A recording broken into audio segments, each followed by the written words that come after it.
From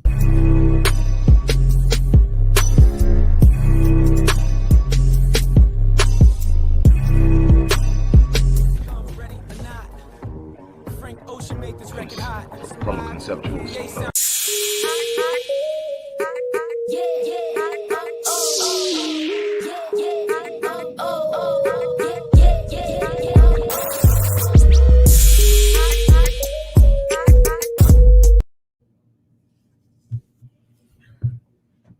Hello, everybody. Dr. Rick Wallace dropping in on you Friday. Hope you're having an unbelievable week. Hopefully, you're moving into this weekend with an expectancy of great things and having completed and accomplished some things, no matter how tough it may have been for some. Understand that you're still in the fight, that there's still work to be done. If you're breathing, it's not over with. So don't take or accept defeat. Do not, whatever you do, quit or turn around. Remember, no surrender, no retreat. I want to talk to you about pretenders. And I think that at some point in our lives, most of us have experienced a point where we were pretending we were okay, pretending we were happy, pretending that everything was going much better than it was. Deep down inside, we knew the truth, but we were pretending. And you got to stop pretending, and not just in being honest with yourself about not being content with where you're at, but being honest with yourself about how committed you are to changing the situation. There is a dangerous place to be in a place where you're pretending to be okay about something you're not really okay about, but you're not committed enough to do anything about it. So you're sitting there and you got most people thinking, hey, you're in a good place, but you know you're not in a good place. But then there's nobody there that can actually give you what you need to get you out of the place, because everybody thinks you're okay except you. And you don't have the commitment or the self-discipline to move out of it. So now you're stuck in a place that you really, truly aren't happy with. And there's this cycle that continues. There's this thing that you consistently go through. You have to stop pretending.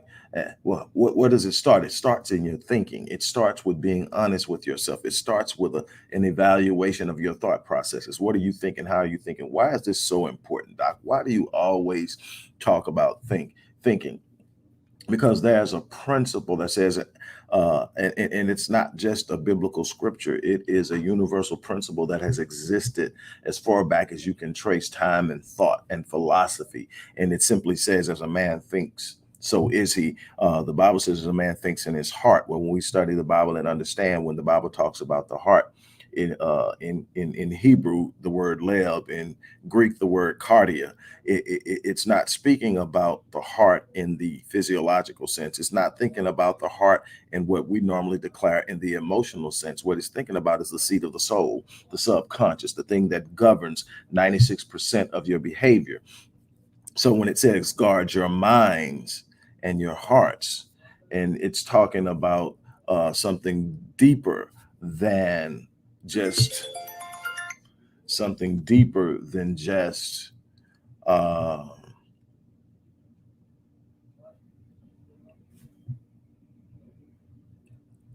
emotions.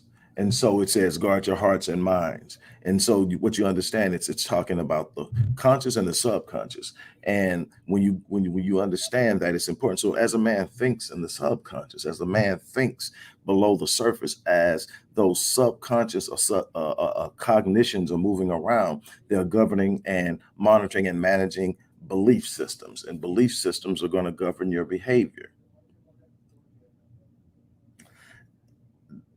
One of the problems that I see is that even when a person understands, well, I need to be thinking different, I need to change my thinking, because we've had a pretty long run of the school of thought that in order to change your life, you must change the way you think. So people understand that. But the problem is, when you've had years and years of taking something on and thinking a particular way, then you have to understand that in the grand scheme of things, that when you start to make that transition, and you're going to do well as long as things are moving smooth and it's not too volatile. But the problem is, the greater the pressure, the greater the stress, the greater the strain, the more you're likely to revert back to the old way of thinking. And so now you start reacting using the old system of engagement, and you wonder why you're not getting results. Well, you're still reacting. What we want to do is get to a point where we're responding. See, reacting means you're moving out of your emotions, normally out of fear, out of anxiety, and sometimes out of anger and frustration, but you're not moving out of a new idea of thought that takes on a new perspective of what you're dealing with and how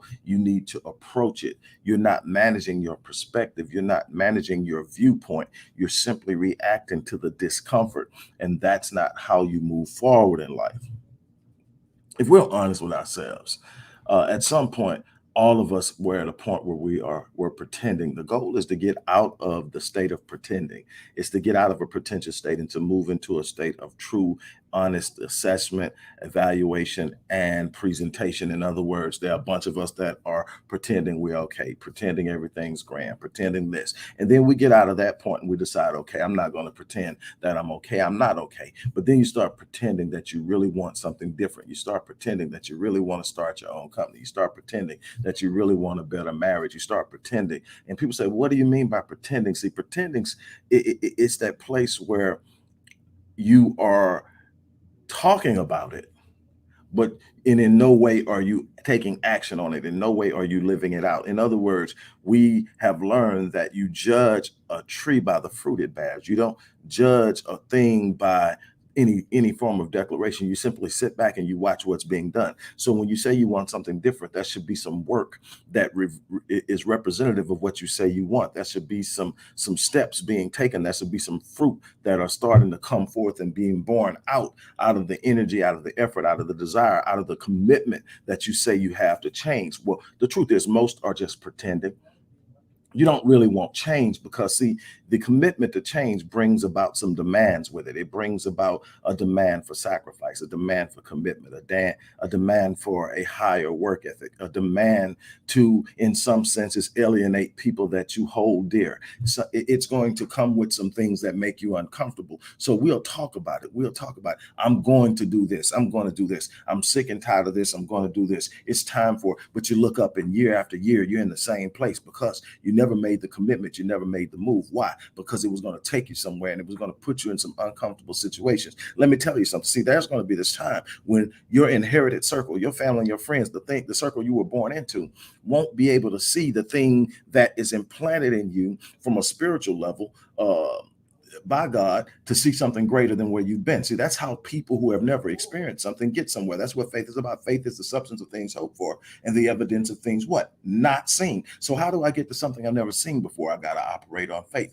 I got to move in a spiritual plane that the people who are around me that's never seen it aren't going to be able to understand. There are going to be a bunch of people that never, you're going to come from, for those of you that are talking about going and pursuing an academic career, you're coming from a family where no one got a high school diploma. Nobody's going to be able to see you getting a college degree. It's not something they've experienced. It's not something they watch. They may have hoped for it. They may have wished for it. They may want it for you, but they can't see it. So that they're going to behave and act around you based off of their reality. There are some of you out there that comes from families where everybody worked for a living. Nobody's ever had their own job, their own company. Nobody's ever created anything from scratch. And now you're talking about starting a new business, opening a new restaurant, creating a new law firm, and all this. And they're saying, well, no, why don't you go work for this person? Why don't you go work for that person? And you're talking about, no, I got to do it on my, and they don't understand it. And what you're going to do is eventually you're going to have to, if you want to win, you're going to have to be able to set a new standard. A new standard of thinking, a new standard of aspirations, a new standard of expectations, a new standard of behavior, a new standard of what you believe and move. And what's going to happen is it's going to be far beyond what can be fathomed or comprehended by those around you. And you're going to have to be okay with that. You're going to have to find people who believe like you, who think like you, who have been where you're going, who desire to go where you're going, and those who believe enough in you to feel like they can get behind you and follow you into it. You need to build a circle that's built to go where you're trying to go. You can't sit around waiting on people who have never seen what you're trying to do to sit up and become a part of the process of getting you there. And what you're doing is you're sitting in the same space. It's time out for the excuses. It's time out sitting around talking about, well, when this happens, when that happens, there's no perfect timing. You have to take action. I sit up and I watch a bunch of people, they come to me and they talk about what they want, but I'm looking at what you're doing. Don't tell me what you want. Show me what you're willing to do. Show me that you're willing to put some skin in the game. Show me that you're going to be just as committed to you getting somewhere as you're asking me to be. And then we can go somewhere. You can't ask me to be more committed into getting you somewhere than you are committed into getting there. That's not how it works. That's not life. That's not my responsibility. My responsibility is to do what I said I would do. I find out if you're committed, I will hit you there. If you're committed and you refuse to quit, we're going to get there. We are going to make some things happen. But here's the thing. You got to start being willing to bear fruit. You're going to have to step outside of your comfort zone. You're going to have to be willing to go out there and make some things happen. It is simply that serious. Simple. On that note, look, I'm not going to stay long. I just had to bring that to you. It's time to stop pretending. I see so many people talking about what they want to do, but I'm watching you. You're not doing anything. You're talking. It's time to stop pretending. It's time out for the excuses. You don't get there with excuses. You don't get there with good intent. You need good intent to be a part of the process, but good intent alone doesn't do it. Wishing doesn't do it. Proper positive talk alone doesn't do it. Positive thinking alone doesn't do it. At some point in time, you got to sit up and say, this is step one. I'm going to take it. And then I'm going to be committed to finish what I start. You got a bunch of people. My wife was saying this last night. You got a bunch of people out there that start things over and over and over and over and over again and never finish anything because they're not committed. They're looking for an easy win. So they go in because it sounds good. And then they get started and they quit. You got to be committed. Find the thing you're really, truly passionate about. Commit to it and don't let it go. Don't give up. Don't give in. Don't turn around. That's how you get there.